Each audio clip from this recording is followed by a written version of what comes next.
Shalom Bethlehemers, sepanjang bulan Oktober ini kita memperingati dan merayakan Hari Nasional Youth GSJA se-Indonesia.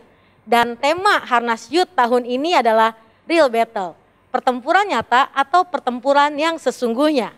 Di dalam kehidupan mungkin kita akan diperhadapkan dengan real battle, salah satunya dalam hal hubungan, khususnya hubungan di dalam keluarga. Khususnya di sini antara orang tua dengan anak atau antara anak dengan orang tua. Oleh karena itu, dalam ibadah hari ini kita kedatangan teman-teman dari Live Youth, yaitu orang tua dari Live Youth. Di sini adalah Cici Luki, Ko Vincent, ada Koko Yudi, dan Cici Sarah. Dan hari ini kita akan belajar bersama-sama bagaimana menghadapi real battle di dalam keluarga. Sebelumnya kita akan kenalan terlebih dahulu dengan Cici Luki. Shalom, perkenalkan nama saya Luki dan ini suami saya Bapak Vincent. Usia pernikahan kami pada tahun ini sudah mencapai 16 tahun dan kami memiliki 3 orang putra dan putri. Yang pertama itu bernama Sophie, dia akan berumur 15 tahun di bulan yang mendatang. Yang kedua adalah Malvin berumur 13 tahun. Yang terakhir adalah Lynette berumur 11 tahun. Oke, kalau Koko Yudi? Ya, perkenalkan nama saya Yudi dan ini istri saya Sarah. Usia pernikahan kami 15 tahun dan kami dikaruniai 2 anak laki-laki. Yang pertama namanya Michael, usia 14 tahun, dan yang kedua namanya Steven, usia 10 tahun. Oke, hari ini kita akan belajar bersama-sama. Tadi Cici Luki menyampaikan bahwa usia anaknya udah remaja dan Ko Yudi juga menyampaikan usia anaknya udah remaja. Dari Cici Luki, pernah nggak mengalami kesulitan khususnya dalam hal berkomunikasi dan bagaimana cara Cici Luki berkomunikasi dengan anak-anak? Saya rasa apa yang kami alami sebagai orang tua di dalam kesulitan membangun komunikasi itu pasti juga dialami lah ya oleh kami dan juga pasti oleh keluarga-keluarga lain juga. Tetapi yang penting di sini adalah walaupun sulit kita tetap harus berusaha untuk mencoba bagaimana membangun komunikasi dengan anak-anak, terutama anak-anak remaja yang mereka pikir adalah mereka sudah beranjak dewasa, mereka mempunyai pola pikir sendiri. Kita akan menemukan mungkin kesulitan-kesulitan, baik kesulitan kecil, kesulitan besar dalam membangun komunikasi dengan mereka. Dan yang terpenting adalah kami sebagai orang tua, papa dan mama, yang pertama itu adalah kita harus satu suara dulu. Jadi terutama ketika kita menghadapi kesulitan gitu ya, biasanya saya ngobrol dulu dengan papanya, begini sehingga ketika saya mencoba berkomunikasi dengan anak, papanya membackup. Jadi kami sebagai suami istri, papa dan mama adalah bulat satu suara, seperti itu nih. Oke, dari keluarga Cici Luki satu suara. Jadi sebelum menyampaikan ke anak, orang tua udah harus sepakat dulu ya. Kalau dari keluarganya Cici Sarah, gimana Ci? Ya, jadi kalau menurut kami ya, di setiap tahap perkembangan anak pasti kita perlu menyesuaikan diri lagi gitu ya. Pola komunikasi mana sih yang tepat gitu untuk anak. Apalagi untuk anak yang masuk ke usia remaja gitu. Mungkin kami juga mengalami kesulitan, malah lebih tepatnya mungkin kaget gitu ya. Untuk anak kami yang besar, mungkin Michael kan waktu kecil mungkin iya ma, iya pak, taat, terus manis, diem, terus tiba-tiba masuk usia remaja mulai ada gejolak-gejolak hormonnya gitu ya. Moodnya kadang naik turun, terus kalau marah bisa langsung meledak-ledak gitu, yang mungkin pas kecil nggak dia lakukan gitu. Jadi mungkin kami juga bingung, wah berarti harus ada perubahan nih pola komunikasi dengan Michael gitu. Dan kami ya berpikir bahwa emang kami harus belajar. Belajar lagi gitu ya. Kita ikut seminar parenting dan yang pasti aku selalu ngomong sama anak kami gitu bahwa mama papa ini baru kali ini punya anak gitu. Belum pernah dulu punya anak, terus apalagi anak remaja. Jadi mama papa ini belajar ngasuh anak, belajar ngedidik anak, belajar komunikasi sama anak itu ya belajar dari Koko gitu. Jadi maklumlah sama kami kalau kami masih belum bisa paham benar gitu harus kayak gimana sama Michael. Cuman yuk mama papa juga mau nih memahami kondisi Michael yang sekarang gitu. Jadi tapi Koko juga ayo bantu, kita satu tim nih, keluarga mama papa Koko satu tim. kita harus bisa komunikasi lancar nih, harus baik gitu. Gimana caranya mama papa belajar supaya bisa paham sama Koko, biar nyambung, biar Koko nyaman dengan kondisi sekarang. Tapi Koko juga harus sadar, walaupun hormon berubah, emosinya kadang meluap-luap, tapi yuk belajar mengontrol. Karena Koko pasti bisa kontrol diri Koko gitu. Jangan sampai adiknya salah sedikit langsung dibentak gitu ya. Ya, yuk coba kontrol. Jadi kita sih bangun tim lah ya, bukan cuman orang tua tapi ajak anak juga menemukan sebenarnya pola komunikasi kita yang cocok itu yang kayak gimana sih gitu. Mungkin untuk Michael sekarang kalau kita rasakan kita udah nemuin yang klik lah ya, gimana pola komunikasinya. Mungkin untuk anak yang kedua kalau dia masuk usia remaja ya kita harus belajar lagi gitu. Jadi gimana melewatinya ya orang tua harus mau belajar gitu, menyesuaikan dengan kondisi anak gitu. Poinnya berarti membangun tim di dalam keluarga dan membangun komunikasi dengan anak-anak ya. Untuk kita membangun komunikasi dengan anak-anak kan dibutuhkan waktu ya.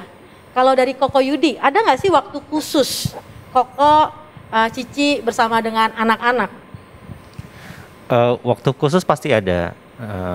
Selama sebelum pandemi kami tuh punya waktu khusus menyempatkan 1 hari dalam 1 minggu, dan itu adalah hari Sabtu karena saya Senin sampai Jumat kondisinya adalah pergi pagi pulang malam, jadi tidak ada waktu untuk berkumpul. Jadi kami menyempatkan hari Sabtu waktu khusus untuk kegiatan bersama ya, baik itu nonton bersama, cari makan keluar bersama, atau bahkan ke kebun raya Bogor bersama ya. Jadi memang sempatkan waktu. Dan di luar itu ada waktu khusus juga nih biasanya yang sifatnya tahunan nih. Jadi saya pasti ambil cuti 2 kali dalam setahun, terutama pada saat anak-anak liburan sekolah. Jadi saya pasti ambil cuti untuk bisa ambil waktu untuk kegiatan bersama berempat lah ya. Atau mungkin kita mengunjungi keluarga besar juga untuk bersama-sama. Mungkin ada kegiatan-kegiatan tambahan dari Cici Sarah di dalam keluarga?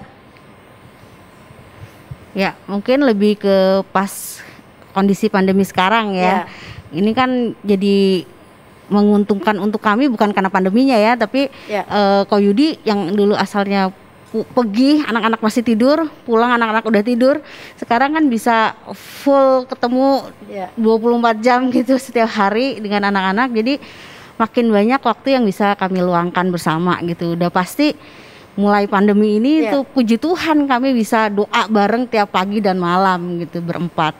Terus kegiatan yang bisa kita lakukan karena kami di rumah terus, kita nonton bareng ya, terus makan bareng. Tiap malam tuh pasti ngobrol bareng gitu ya sebelum tidur. Terus paling kalau misalnya mereka cowok-cowok nih main bareng, main games bareng gitu. Tujuannya ya supaya papanya juga punya ikatan lah sama anak-anak, terus punya bonding, terus juga relevan sama anak, sambil ngawasin gimana anak-anak pas main game gitu. Paling itu aja kali ya. Kalau keluarga dari Koko Vincent, apakah ada waktu khusus Koko dan Cici bersama dengan anak dan bagaimana Koko dan Cici mengisi waktu-waktu itu? Ya, kita sebelum pandemi juga mirip ya, maksudnya ada waktu khusus keluarga semua kumpul, ada kegiatan liburan bersama, keluar makan bersama. Nah, itu lebih mudah ketika sebelum pandemi.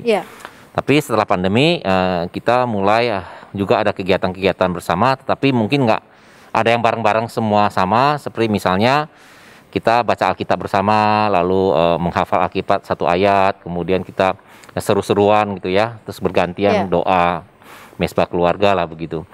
Tetapi juga ada kegiatan-kegiatan yang misalnya saya dengan anak pertama atau anak kedua, anak ketiga, demikian juga istri saya gitu. Jadi ada kegiatan yang kita sama-sama lakukan bersama, ada kegiatan yang kita lakukan khusus dengan anak tertentu gitu. Karena kan setiap anak berbeda. Contoh misalnya anak kita punya hobi, ya hobi dengan anak gitu. Ya saya mengakomodir hobinya gitu, bersama-sama kita kerjakan gitu. Nah itu juga menjadi satu kegiatan kita lakukan luangkan dengan anak begitu. Oke, ada tambahan dari Cici Luki dalam kegiatan bersama dengan anak-anak mungkin? Ya. Sebenarnya mirip juga dengan suami seperti yang tadi dikatakan oleh Pak Vincent ya, bahwa memang dalam kita menyalurkan hobi anak, apalagi seperti kami punya 3 anak itu dengan hobi, dengan kesukaan yang berbeda-beda. Ada yang sukanya A, ada yang sukanya B, ada yang sukanya C. Jadi kami mencoba untuk istilahnya juga membagi waktu. Misalnya dengan anak yang pertama kita ngapain, dengan anak yang kedua, dengan anak yang ketiga, seperti itu. Dan semuanya itu adalah tujuannya supaya kita bisa lebih mengerti mereka, maunya mereka seperti apa, dan tidak memaksakan keinginan orang tua. Seperti itu. Jadi selain ada waktu keluarga bersama dengan anak-anak, tapi juga ada waktu khusus dengan anak pertama, anak kedua, dan anak ketiga untuk semakin dalam mengenal pribadinya setiap anak-anak ya Ci ya? Betul, ya? betul. Oke, nah aku mau tanya tanggapan Ko Vincent di sini, khususnya mungkin ada saran yang bisa disampaikan kepada orang tua kalau ada anak-anak yang merasa mereka tidak punya teman, mereka sendiri di rumah. Sebagai orang tua, apa yang harus kita lakukan untuk menghadapi anak-anak kita yang mungkin merasa tidak punya teman atau sendiri di rumah? Iya, sebenarnya buat anak tidak punya teman di zaman sekarang yang teknologinya sudah begitu mumpuni, rasanya agak aneh juga ya, maksudnya ya. Memang maksudnya secara normal itu nggak mungkin terjadi menurut saya. Kalau sampai ada terjadi, berarti ada sesuatu menjadi permasalahan si anak. Tapi permasalahan si anak itu muncul bukan kita katakan itu adalah pasti dari anak. Mungkin saja dari settingan teman-teman bermainnya, mungkin ada persoalan tersendiri gitu. Sehingga sebagai orang tua kita perlu mencari tahu bagaimana tantangan atau kesulitan anak tersebut agar kita bisa membantu. Nah, untuk memahami atau mencari tahu itu juga menjadi sebuah tantangan tersendiri. Kadang-kadang orang tua bukan mencari tahu tetapi memaksakan pikiran dia, cara dia, solusi dari dia. Nah, itu juga sebenarnya nggak tepat. Bukannya menyelesaikan masalah si anak, tapi menambah masalah baru kepada si anak. Oleh sebab itu, memang benar kita semua orang tua mungkin tidak ada yang khusus belajar punya pengalaman, karena mungkin kita juga baru menjadi orang tua. Maka kita harus menyadari kita sendiri nggak mampu. Oleh sebab itu kita perlu komunitas sebenarnya. Gereja sebenarnya sudah mewadai. Ada banyak komunitas pria-pria, live gitu ya, ada kegiatan bersama yang sebenarnya diakomodir oleh gereja. Dan bahkan juga ada banyak para hamba Tuhan, orang yang sudah punya pengalaman. Dengan kita berkomunitas, kita bisa belajar satu sama lain. Mungkin kita sendiri nggak punya pikiran atau punya cara untuk bagaimana menyelesaikan suatu persoalan, tapi dengan komunitas itu kita mendapat ide, cara dari orang lain. Orang yang bijak kan tidak harus belajar sendiri. Ya, bisa belajar dari pengalaman orang lain sehingga tidak masuk ke lubang yang sama. Itu sih menurut saya. Berarti poinnya buat anak-anak yang merasa sendiri, tidak punya teman, orang tuanya mungkin bisa jadi teman atau mengarahkan anaknya untuk hidup berkomunitas, bekerja sama berarti dengan gereja ya Ko ya. Dari Cici ada tambahan Ci? Iya, betul ya. Jadi kami juga sebagai orang tua merasakan sekali pentingnya komunitas. Kami berdua juga ikut di dalam live dan kami juga bersyukur karena anak-anak kami ikut juga di dalam live youth. Dan semakin lama semakin kita menyadari bahwa ketika mereka berkembang di komunitas yang baik, maka pasti kehidupan mereka juga ketika mereka ada dalam masalah, ada di dalam pergumulan yang mungkin mereka nggak bisa ceritakan kepada orang tua mereka. Mereka bisa share di teman-teman live yang mungkin mereka mengalami masalah yang sama, sehingga mendapatkan solusi yang tepat. Seperti itu. Mantap ya guys, jawabannya komunitas, live group. Nah, kalau dari Koko Yudi dan Cici Sarah nih, aku mau tanya tanggapan Ko Yudi dan Cici Sarah mengenai anak-anak yang edik main handphone, khususnya di sini main games, atau mereka edik nonton film. Sekarang lagi banyak nih film-film Korea yang bagus-bagus nih. Nah, sehingga hal ini membuat mereka mungkin kurang bertanggung jawab di dalam sekolah mereka atau tugas-tugas mereka. Sebagai orang tua, respon seperti apa yang seharusnya kita berikan kepada anak-anak kita nih Kok? Oke, yang pasti kami sebagai orang tua nggak bisa melarang secara sepihak ya terkait hobi mereka untuk nonton atau main game. Nah, yang kami bisa lakukan adalah kita buat kesepakatan nih dengan anak-anak. Jadi lebih ke time management, jadi pengaturan waktu. Kapan mereka boleh main game, kapan mereka boleh nonton. Tapi ada waktu-waktu di mana mereka memang harus mengerjakan tugas dan tanggung jawabnya mereka, dalam hal ini sekolah. Jadi kita buat kesepakatan yang memang kesepakatannya ini juga kita rembuk bersama-sama. Ya. Ya, jadi kami memberikan contoh misalnya, oke, dari Senin sampai Jumat pilih misalnya 2 hari di mana kamu mau main game gitu kan. Nah, nanti anak-anaknya yang milih nih, biasanya kompromi nih, kokonya sama dedenya kompromi, milih hari apa ya? Oh, Senin sama Rabu deh, karena ini banyak les atau apa. Jadi mereka memilih sendiri. Nah, setelah mereka memilih, ya udah kita komitmen ya, pokoknya hari ini boleh, hari ini enggak gitu kan. Nah, setelah itu ya kita pegang sama-sama komitmen. Jadi kita sebagai orang tua ketika mereka mainin, ya udah jangan diganggu gitu kan. Itu udah haknya mereka. Tapi ketika waktunya belajar, ya mereka harus komitmen juga dengan komitmen mereka untuk waktu belajar. Nah, setelah itu kami sebagai orang tua juga tetap mengawasi ya, maksudnya tidak membebaskan begitu aja. Kita juga secara diam-diam sebenarnya mengawasi mereka nonton apa gitu kan.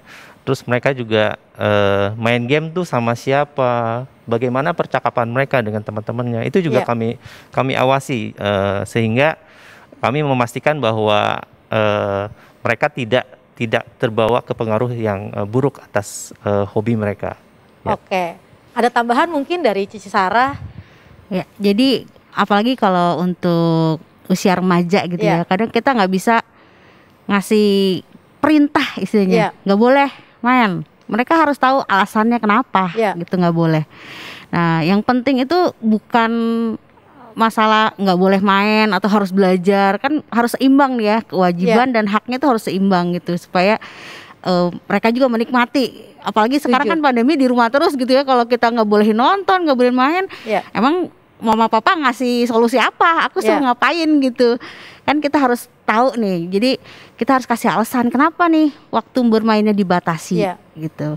Kenapa sih harus ngerjain dulu tugasnya? Kalau aku sih selalu ingatin, apalagi kalau misalnya pas pelajaran sekolah mereka kan PPKN tuh ada kan tentang hak dan kewajiban.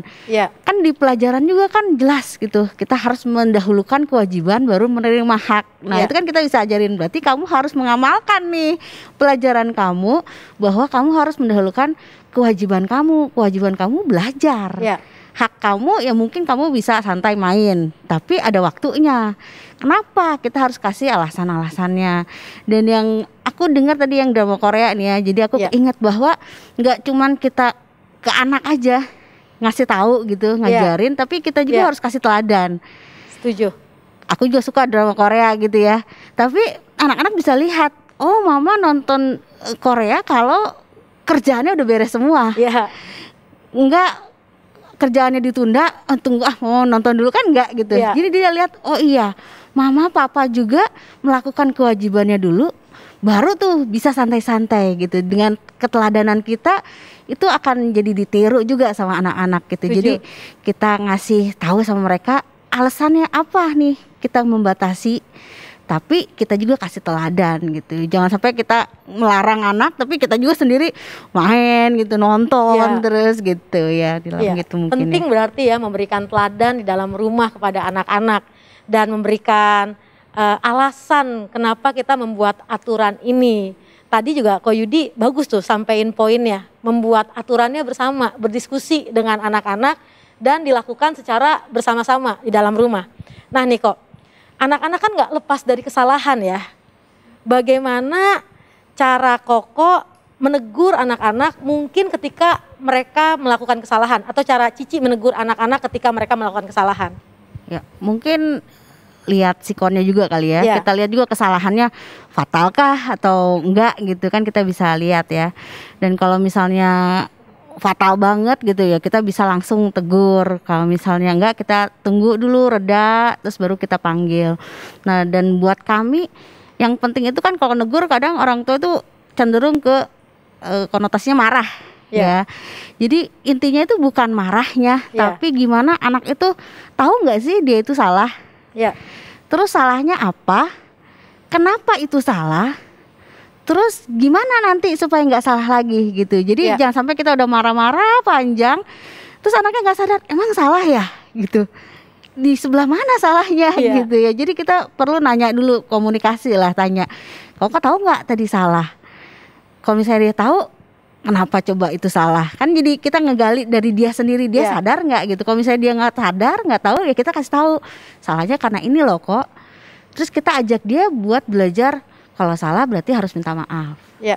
Terus nanti pasti harus ada langkah ke depannya apa nih biar nggak salah lagi. Kita kasih bantu, kasih solusi. Mungkin pertamanya gimana kalau menurut Koko, nanti ke depannya harus gimana. Nah biasanya kan kalau anak remaja udah bisa ya mengutarakan pikiran dia. Nah kita kan tinggal mengarahkan aja, berarti benar, berarti udah ngerti nih gitu. Kalau misalnya kita udah ngerti bahwa dia udah ngerti itu salah dan nggak boleh diulangi, ya berarti kita tenang nih, berarti udah tersampaikan gitu. Jadi intinya bukan marahnya, bukan negurnya, tapi paham nggak apa kesalahannya. Gitu. Tapi penting ya, sebagai orang tua kita memberikan kesempatan kepada anak untuk mengutarakan pikirannya yang tadi Cici Sarah sampaikan.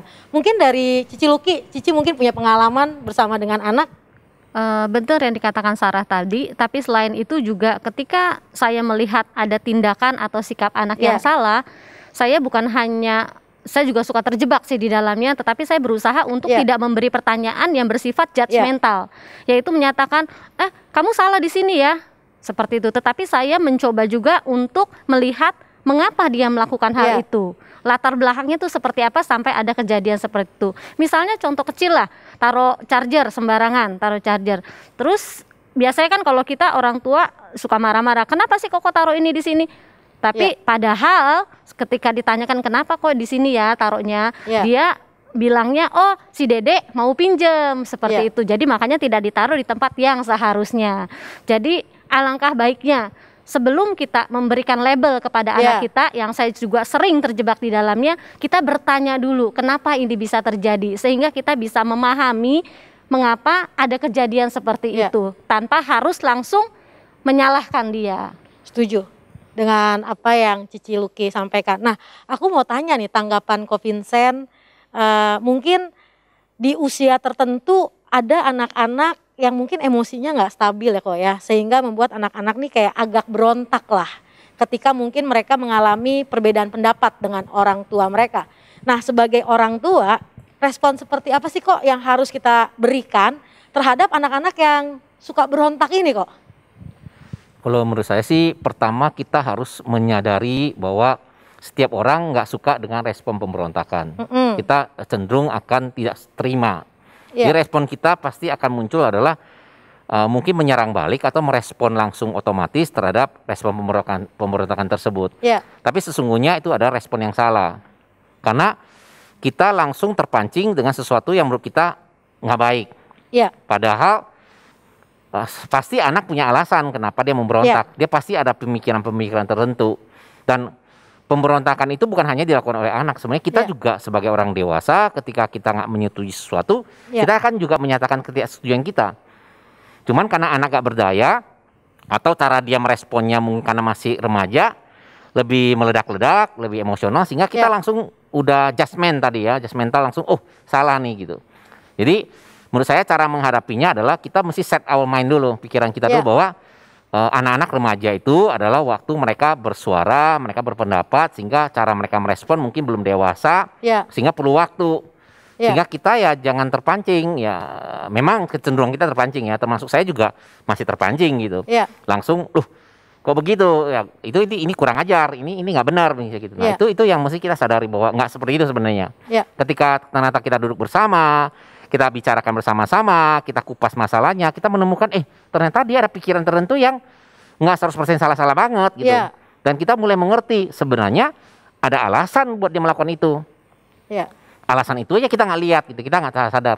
Nah mungkin itu yang perlu sebagai orang tua kita mulai lebih hati-hati, karena kecenderungan kita merespon dengan tidak benar itu akan menimbulkan luka, menimbulkan anak-anak juga kurang mau berkomunikasi ya dengan kita gitu. Apalagi memang kita orang tua juga punya kelemahan dan kekurangan sendiri. Jadi dengan mencoba menyadari bahwa kita juga orang tua nggak sempurna, kita juga orang tua penuh kelemahan, ada baiknya kita mereda dulu, jangan langsung segera merespon sesuatu yang tidak menurut kita tidak benar gitu. Karena respon anak-anak, saya sih percaya nggak ada anak yang sengaja mau berbuat salah, mungkin sengaja mau berontak. Itu pasti ada alasan di mana mereka bersikap demikian, dan pemberontakan itu adalah sikap mereka mengatakan diri mereka benar sebenarnya. Itu sih. Setuju kok, setuju. Berarti sebagai orang tua penting banget untuk kita mengerti, belajar tentang perkembangan anak ya. Dan penting banget untuk kita belajar juga seni berkomunikasi dengan anak-anak, karena anak-anak ini unik ya, sekalipun mungkin tadi Cici sampaikan ada 3 anak ya Ci ya, Cisara 2 anak ya, bisa jadi cara berkomunikasinya beda, anak pertama, anak kedua, dan anak ketiga. Mungkin dari Ko Yudi ada tambahan kok? Ya intinya sih dalam hal hubungan dengan anak, yang paling penting itu gimana kita membuat komunikasi yang sehat dengan anak. Setuju. Jadi caranya gimana, yaitu membuat anak-anak tuh nyaman ketika berbicara dengan orang tua. Istilah nyaman itu kayak seperti tidak ada jarak atau tidak ada tembok, sehingga mereka bisa dengan santai, mudah mengutarakan apapun permasalahan mereka. Nah, untuk membangun ini memang nggak mudah. Kita sebagai orang tua tuh harus kreatif, cari informasi ya. Maksudnya cari informasi bisa lewat nanya teman-teman yang udah mengalami di fase itu. Tadi istri saya juga ikut seminar-seminar gitu untuk mengetahui clue-cluenya lah ya sebagai orang tua seperti apa, sehingga kita bisa memahami pola pikir di usia mereka. Sekaligus di sisi lain kita juga harus relevan dengan kondisi mereka saat ini. Apa yang menjadi hobi mereka, apa yang menjadi kesukaan mereka, itu menjadi topik-topik yang biasanya saya sebagai orang tua buka sebagai awal pembicaraan dengan mereka. Nah, begitu kita sudah masuk di dunia mereka dengan pola pikir mereka, itu lebih enak ya bicaranya. Dan di sisi lain kita juga bisa sambil masukin nilai-nilai ini buat anak-anak. Jadi kesannya komunikasinya lebih sehat ya. Anak juga nggak terkesan orang tuanya satu arah, tapi ini lebih ke komunikasi 2 arah. 2 arah ya. Tadi bicara mengenai komunikasi yang sehat dan kegiatan bersama dengan anak-anak. Ko Yudi dan Ko Vincent tadi menyampaikan hal yang sama, yaitu mesbah keluarga ya. Berdoa bersama dengan anak, baca firman bersama dengan anak. Menurut aku itu salah satu poin penting untuk kita membangun komunikasi yang sehat adalah ketika kita melakukan mesbah keluarga ya kok ya, bersama-sama dengan anak. Nah ini terakhir Bapak Ibu Saudara yang ada di rumah, mungkin dari Ko Vincent dan Ko Yudi bisa menyampaikan sepatah 2 patah kata. Mungkin ada Bapak Ibu yang ada di rumah, ada orang tua yang mengalami real battle bersama dengan anak mereka. Mungkin boleh kasih sepatah 2 patah kata buat orang tua yang ada di rumah. Dimulai dengan Ko Yudi mungkin, atau Cici Sarah dulu nih. Jadi untuk kita para orang tua ya, baik kita di sini maupun di rumah, kita kilas balik dari pas anak kita baru lahir gitu ya, masih bayi. Kita berusaha, anak kita kan belum bisa ngomong, tapi kita ngajakin ngobrol terus. Terus kadang ada orang tua yang mungkin anaknya 1 tahun, 2 tahun, kita berusaha ngobrol pakai bahasa mereka gitu, dicadel-cadelin gitu ya, supaya anaknya ngerasa nyambung sama kita. Nah, mungkin kebiasaan itu nggak kita lakukan terus gitu. Kalau masih kecil kita masih lucu-lucu gitu ya, kita ajakin ngobrol terus. Tapi jangan sampai lupa bahwa sampai umur berapapun mereka masih tetap anak kita gitu. Dan usaha kita, effort kita untuk membangun komunikasi sama anak waktu anak kita masih kecil itu ya harus dipertahankan sampai mereka usia berapapun. Dan kita harus ngikutin relevan gitu dengan usia mereka. Jadi mungkin pas kecil kita cadel-cadelin, lucu-lucuin biar nyambung sama mereka. Udah mereka tambah gede, tambah serius. Nah pas mereka remaja gimana caranya pola komunikasi biar tetap relevan dan nyambung. PR kita bareng-bareng dan perlu effort, perlu belajar, dan itu mungkin PR kita sebagai orang tua. Jadi tetap bangun komunikasi dengan anak-anak. Ingat cinta kita mula-mula waktu anak kita bayi, gimana kita pengen banget berkomunikasi. Nah anak udah gede, udah bisa ngomong banyak, jangan kita batasin omongan mereka. Malah kita harus lebih banyak berkomunikasi dengan mereka. Mungkin itu kali ini Dari Ko Yudi mungkin ada tambahan sedikit? Ya, sebenarnya udah disampaikan dengan baik oleh Cici Sarah. Jadi memang poin terpenting adalah gimana bisa membuat komunikasi itu sehat tadi seperti yang saya bilang. Jadi apapun konteksnya, apapun materinya, ketika anak sudah nyaman berkomunikasi dengan orang tua, itu menurut saya lebih mudah menjalani ke depannya. Berbagai fase usia mereka tuh kita akan lebih mudah karena mereka akan menanyakan orang tua sebagai sumber utamanya dalam hal ketika mereka mengalami kesulitan, bukan orang lain. Jadi orang tua itu yang dicari dulu nih sebagai sumber informasi. Nah kalau udah di tahap itu udah tahap yang menurut kami baik ya sebagai kehidupan keluarga, itu aja. Oke. Kalau dari Koko Vincent? Kalau saya melihat bahwa setiap kita bukan orang-orang yang punya pengetahuan yang super duper mengetahui semua persoalan anak-anak kita. Karena anak-anak kita mempunyai karakter, sifat yang berbeda satu sama lain. Mereka sangat unik. Oleh sebab itu, saya juga percaya bahwa tidak ada satupun keluarga yang tidak punya masalah dengan anak-anak mereka. Ataupun anak dengan orang tua mereka. Pasti selalu akan ada masalah. Justru kalau orang yang merasa nggak ada masalah sama sekali, berarti memang dia nggak melihat masalahnya sebagai masalah. Itu menjadi suatu tanda tanya gitu. Oleh sebab itu, kita menyadari kita itu lemah. Kita manusia penuh dengan mau sepintar apapun, seahli apapun, kita bahkan mungkin belajar menjadi S2, S3-nya mengenai anak pun tetap pasti berbeda dengan teori, dengan kenyataan yang ada. Oleh sebab itu kita butuh Tuhan. Maka sebagai tanggung jawab kita sebagai orang tua adalah membawa anak-anak kepada Tuhan. Bukan menyerahkan pada gereja, bukan menyerahkan pada sekolah. Ada bagian kita, memang ada bagian gereja, ada bagian sekolah. Kita sama-sama bergandengan tangan membawa anak-anak kepada Tuhan. Karena kita percaya bahwa Tuhan bisa menjaga mereka. Tuhan Allah kita yang hidup, yang berkuasa, yang bisa memimpin mereka. Kita semua punya keterbatasan. Selama kita masih diberi kesempatan yang masih ada waktu, gunakanlah waktu itu. Dimulai saat ini. Mulai kita mengajak anak-anak kita membangun mesbah keluarga. Kita juga punya komunitas orang-orang percaya di gereja yang begitu luar biasa, begitu banyak komunitas yang ada, di mana kita sama-sama belajar di dalam bertumbuh dalam Tuhan. Manfaatkanlah komunitas ini. Jangan merasa nggak butuh, jangan merasa nggak punya waktu, terlalu sibuk, udah terlalu capek gitu. Karena kita itu menghadapi berbagai hal yang sulit gitu, berbagai hal yang di luar kendali kita.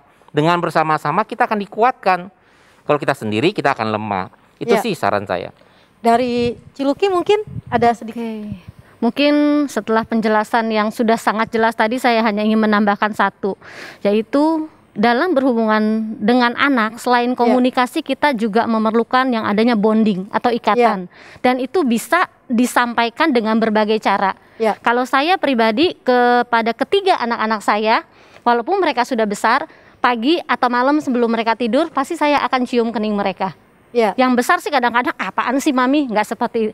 Tapi saya merasa gitu ya, ketika walaupun kita tidak mengeluarkan kata-kata, tetapi lewat ekspresi yang mungkin kecil, saya berharap bahwa anak-anak saya tahu bahwa orang tuanya mengasihi dia, bahwa ada ikatan antara anak dan orang tua.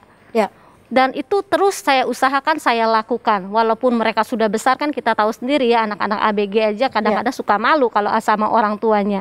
Tetapi ketika di rumah, saya mencoba terus untuk melakukan hal itu. Jadi adanya bonding, adanya ikatan dengan berbagai cara yang mungkin keluarga-keluarga atau orang tua bisa lakukan. Seperti itu. Oke, terima kasih Ciluki, Ko Vincent, Ko Yudi, dan Cisara buat nilai-nilai yang baik, nilai-nilai yang bagus untuk menolong kita khususnya dalam membangun hubungan di dalam rumah, di dalam keluarga. Bapak Ibu Saudara yang dikasihi Tuhan, kita mungkin tidak bisa menghindari real battle yang kita hadapi di dalam rumah kita. Firman Tuhan sampaikan dalam Amsal 27 ayat 17, besi menajamkan besi, orang menajamkan sesamanya.